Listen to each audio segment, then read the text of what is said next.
On n'est pas du tout samedi matin, on est vendredi matin. J'ai amené les enfants à l'école. Et je viens de rentrer, donc voilà, j'ai pas encore eu le temps de me laver. Hein. Moi je me lève, j'emmène les enfants et je me prépare après. Donc je suis encore en mode bordel. Voilà.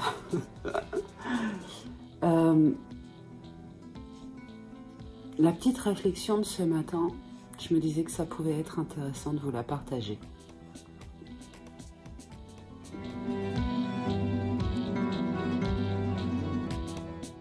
Je fais un rêve chelou. J'ai fait un rêve très très bizarre. Il y avait plein de choses dedans que j'arrive à analyser. Et il y avait plein de choses que j'arrive pas à analyser encore. Pas encore. Et du coup, je me suis dit, dans la voiture au retour, en essayant d'analyser mon rêve, d'analyser les éléments, les symboles, les significations, dedans, je perdais ma voiture, en sachant que j'ai cassé ma voiture il y a 15 jours et que je ne l'ai pas eu pendant 15 jours, je l'ai récupérée il y a 3 jours. Et là, j'ai rêvé que je la perdais et que je devais faire un choix entre retrouver ma voiture et soigner mes dents. Parce que j'avais perdu les deux dents là. De là. Et au milieu de nulle part, il y avait une dentiste. Et cette dentiste, comme c'était une femme, elle ne devait pas dire qu'elle était dentiste. Elle faisait croire que c'était un homme. Et par la fenêtre, elle donnait des anesthésiants à des jeunes loulous qui traînaient, des jeunes toxicos qui traînaient. Et du coup, ils s'endormaient devant la fenêtre. Enfin voilà, c'était un rêve. Il y avait peut-être un peu d'akasha dedans, je suis pas sûre, mais bon.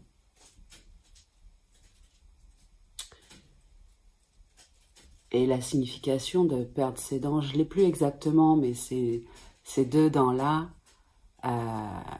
c'est vraiment, elles se voient, quoi, les incisives là devant. C'est les prémos, c'est pas les canines, c'est les précanines, je sais pas comment ça s'appelle. On s'en fout de toute façon. C'est des dents, quoi. Et ça veut dire qu'il y a la perte de quelque chose. Une perte de dents, c'est une perte de dents. Voilà. Donc il y a la perte de quelque chose à l'intérieur de moi. Et j'ai fait passer en priorité le fait de remettre des dents plutôt que d'avoir un moyen de transport. C'est-à-dire que j'ai préféré dans mon rêve finalement être à pied, donc ralentir pour m'occuper de mon intérieur. Et je me dis, ok, ça pourrait être quoi le message? Parce que là, clairement, la vie m'a fait ralentir. J'avais pas de voiture pendant 15 jours. Et parce que j'ai fait passer la boîte de vitesse à travers la voiture, en fait, hein, tout simplement. Donc on m'a changé ma boîte de vitesse pour que je passe mes vitesses peut-être différemment, peut-être mieux. Peut-être que je l'ai passé trop vite, peut-être que je l'ai passé mal, peut-être que je passais de la première à la quatrième sans passer par la deuxième et la troisième, ou peut-être l'inverse, peut-être que quand j'étais en cinquième, finalement, au bout d'un moment, bim, je repassais en première.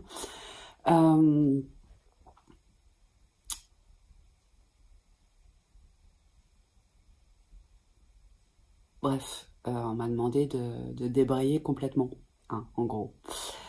Enfin, en tout cas, la vie m'a obligée à ça. Et donc, cette réflexion-là, elle m'a amenée à autre chose. On s'en fout. Après tout, je vous raconte ma vie. C'est intéressant parce qu'on a la symbolique derrière. Mais au-delà de ça, on s'en fiche un peu de ce que peut vivre Bérangère Musard. C'est pas tellement ça. C'est plus de dire, mais moi, ce que je me suis dit derrière tout ça, parce qu'en plus, ça m'a coûté une blinde. m'a coûté plus cher que la voiture.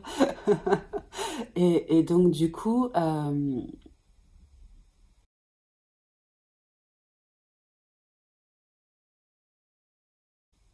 j'ai pas arrêté de dire, mais c'est pas le moment en fait, c'est pas le moment. C'est pas le moment de casser la voiture, c'est pas le moment de payer 1500 €, c'est pas le moment de me mettre à l'arrêt. C'est pas le moment de faire des gros changements de direction, hein, boîte de direction quand même. Non, c'était pas la boîte de direction, mais c'est pas le moment de faire des gros changements de direction, c'est pas le moment, c'est pas le moment, c'est pas le moment. Et puis je me suis dit, bah oui, mais la vie, elle te dit que c'est le moment, en fait. Que c'est maintenant que ça se joue. Et heureusement, je suis assez malléable comme fille.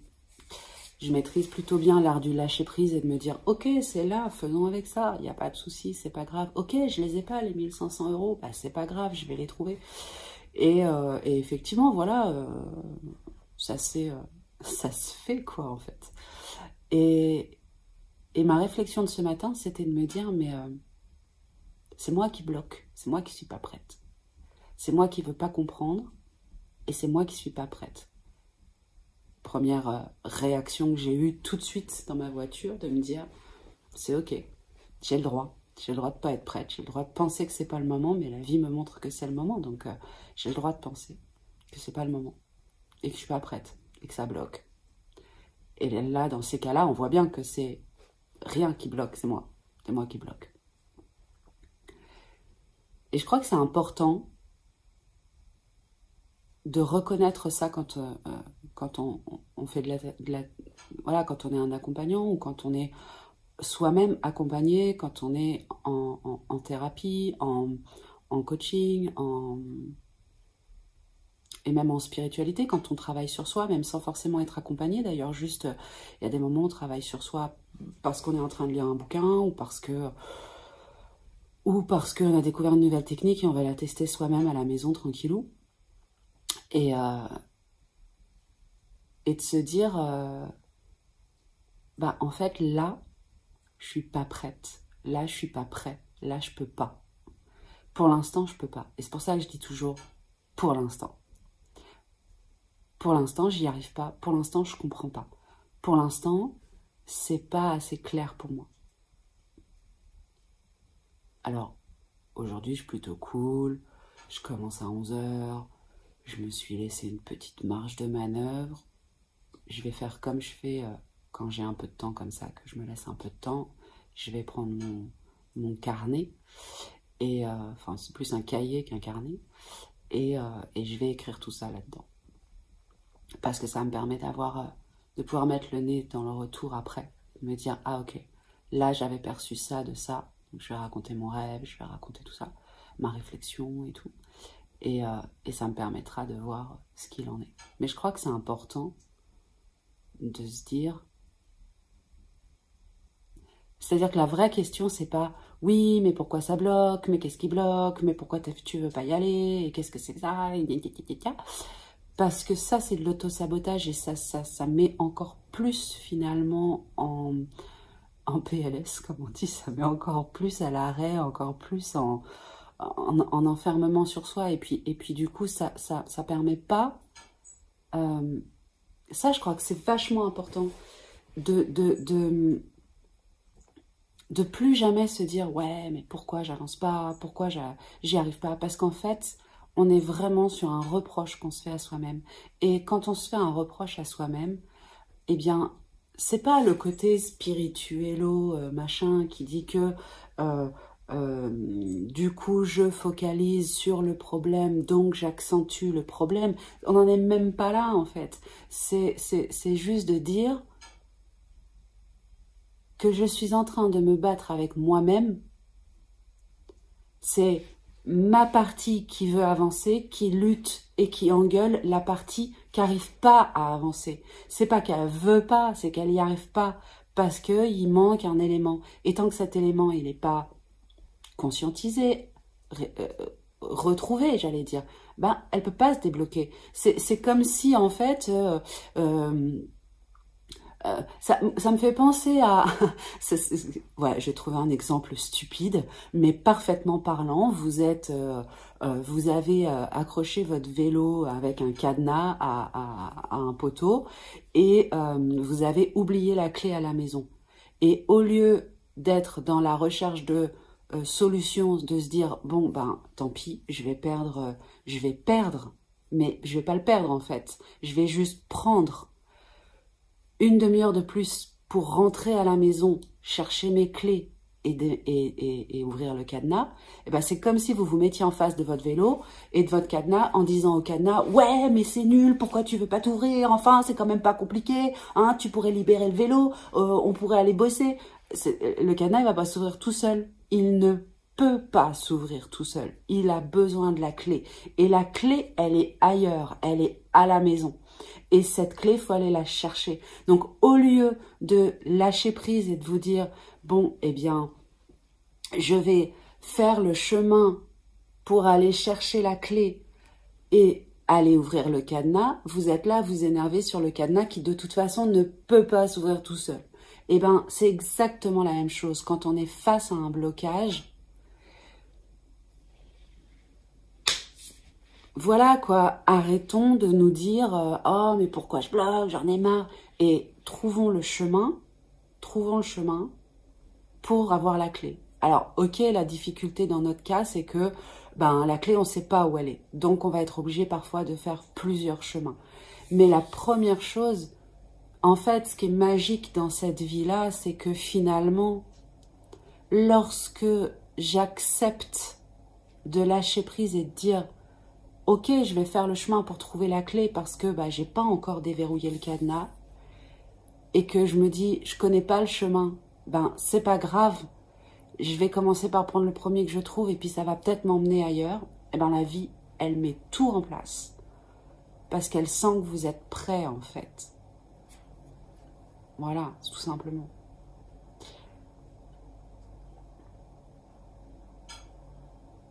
Ça me rappelle...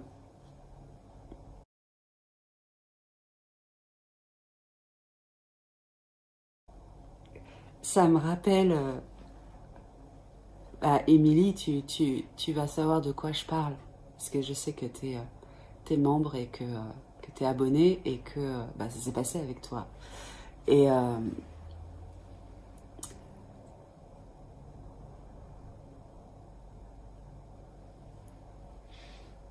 Émilie, elle m'avait dit... Alors, vous la connaissez pas, Émilie, hein, vous connaissez pas tous entre vous, les membres, mais voilà. Mais d'ailleurs, ça pourrait être sympa de se connaître. Ce serait cool, ouais. Et en fait, elle m'avait dit que... alors, je sais plus exactement comment Émilie m'avait dit ça, mais en gros, qu'il y avait vraiment, au niveau émotionnel, en moi, un gros blocage.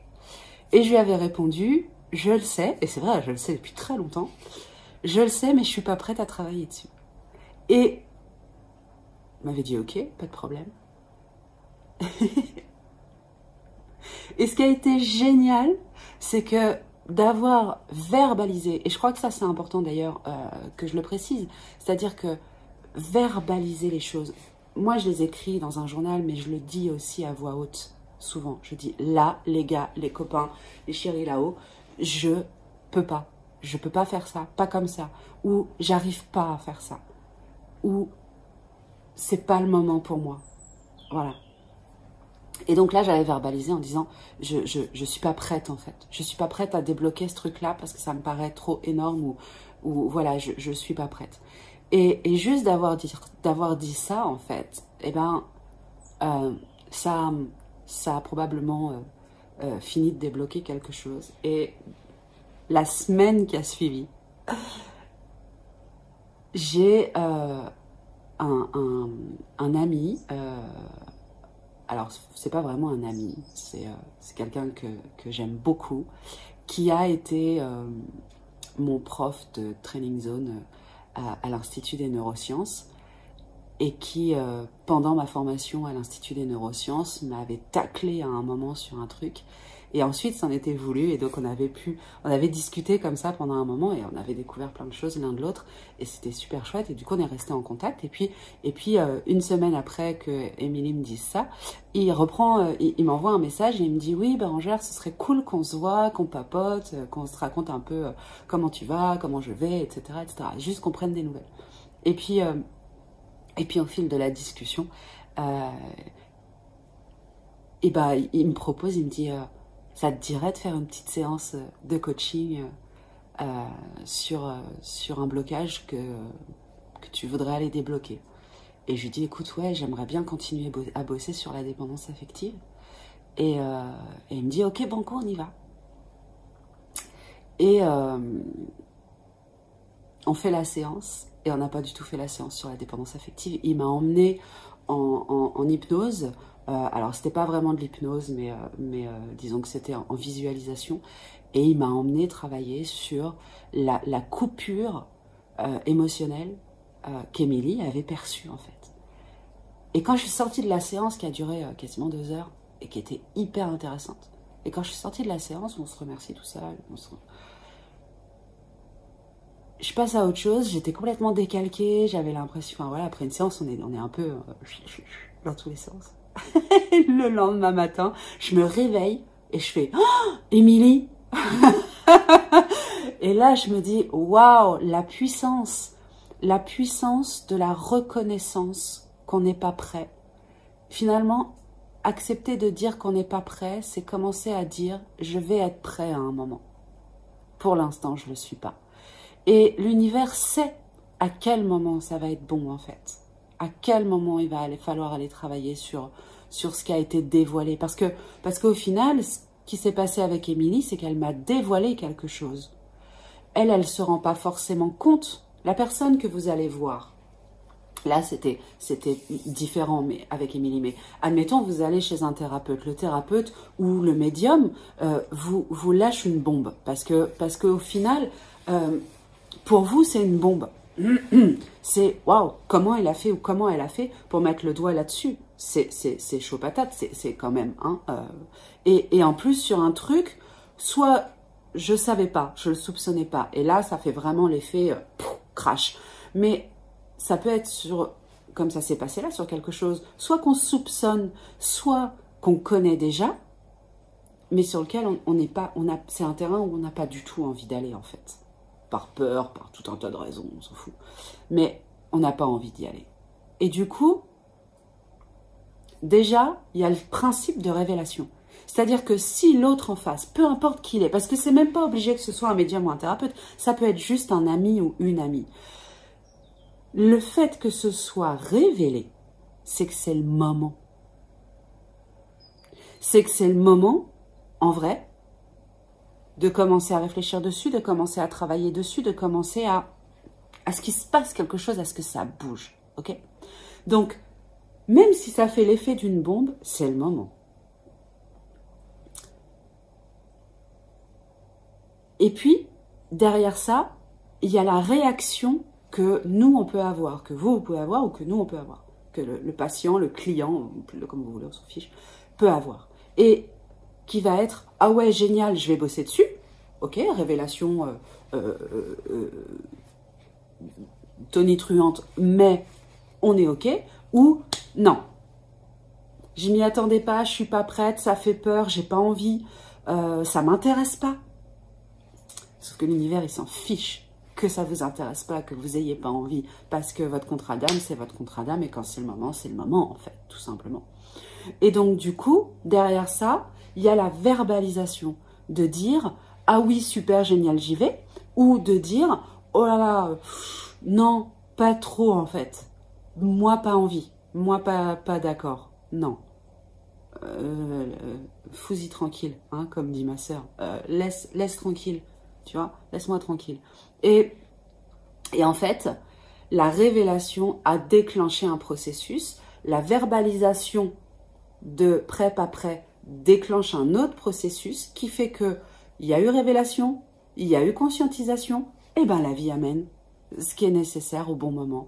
Et si, comme moi, bah c'était non, mais en fait, j'ai pas trop envie de travailler là-dessus en ce moment, d'accord, on va y aller plus tard. J'ai pas trop envie, et ben elle passe par un chemin détourné qui est que je me retrouve à discuter avec quelqu'un que j'apprécie sans raison, qui fait transformer la discussion en séance, et la séance qui avait un thème particulier va venir complètement travailler sur autre chose, Mais, alors, c'est pas vrai, c'est pas sur autre chose. On sait très bien que quand l'intention est mise sur la dépendance affective et qu'on va travailler la coupure cœur-tête au niveau émotionnel, c'est forcément en lien. Mais parfois, les liens, on les voit pas tout de suite. Donc là, évidemment que c'est en lien. Le travail qui a été fait de renouer l'alignement cœur-tête, tête-cœur, ventre, pour qu'il y ait une communication entre l'émotion, l'intellect et la pulsion. Évidemment qu'on va aussi travailler sur la dépendance affective, mais ça commence en tout cas à débloquer la relation à l'émotionnel. Et donc, tout ça, en fait, est un énorme puzzle. Sur le moment, on a l'impression qu'on pose des pièces sans